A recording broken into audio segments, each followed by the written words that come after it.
అగ్నిగంధకాల సరస్సులో విసిరేస్తాడు. అగ్నిగంధకాల సరస్సు వేరు, పాతాళం వేరు. అగ్నిగంధకాల సరస్సు ఓపెన్ అయ్యేదాకా, నిత్య తీర్పు ప్రజల మీద దేవుడు ప్రకటించేదాకా ఇంటర్మీడియట్ లాగా ఇందులో ఉంటారు, పాతాళములో. ఇప్పుడు ఎవడైనా రక్షణ పొందకుండా చచ్చిపోతే, దేవునితో సమాధాన పడకుండా చచ్చిపోతే 100% షూర్గా, గ్యారంటీడ్గా వాడు పాతాళములో పడిపోతున్నాడు. పాతాళమైన అగ్నే, అగ్నిగంధకాల సరస్సు నరకమైన అది అగ్నే. కానీ పాతాళములో అసంపూర్ణ మానవుడుగా ఉంటాడు.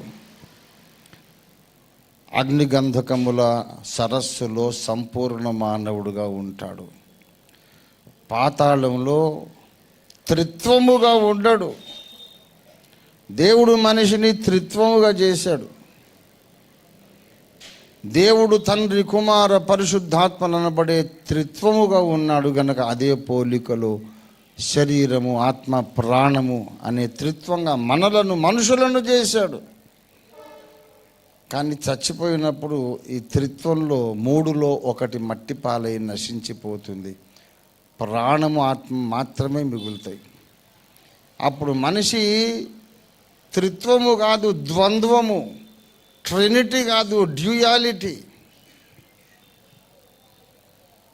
యుగయుగములు నిత్యత్వం అంతా దేవుడు మనిషిని అలాగా అసంపూర్ణంగా ఉంచడు. అది దేవునికి ఓటమి. వాడు పరలోకంలో ఉన్న, నరకాగ్నిగుండంలో ఉన్న అసంపూర్ణంగా ఉండకూడదు, ద్వంద్వముగా ఉండకూడదు. త్రిత్వముగా సృజింపబడినాడు. మరణ సమయములో ఒక భాగాన్ని పోగొట్టుకున్నాడు. మన్నైనది వెనుకటి వలనే మట్టికి చేరును.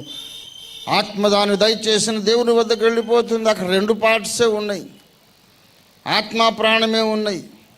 భక్తులకైనా భక్తిహీనులకైనా శరీరం పోతుంది, చనిపోయినప్పుడు 2 మిగులుతాయి. వాళ్ళు దేవునితో ఉన్న 2 భాగములుగా ఉన్న వాళ్ళే ఉంటారు. అగ్నిగుండంలో పడేసిన 2 భాగాలుగా ఉన్న వాళ్ళే ఉంటారు.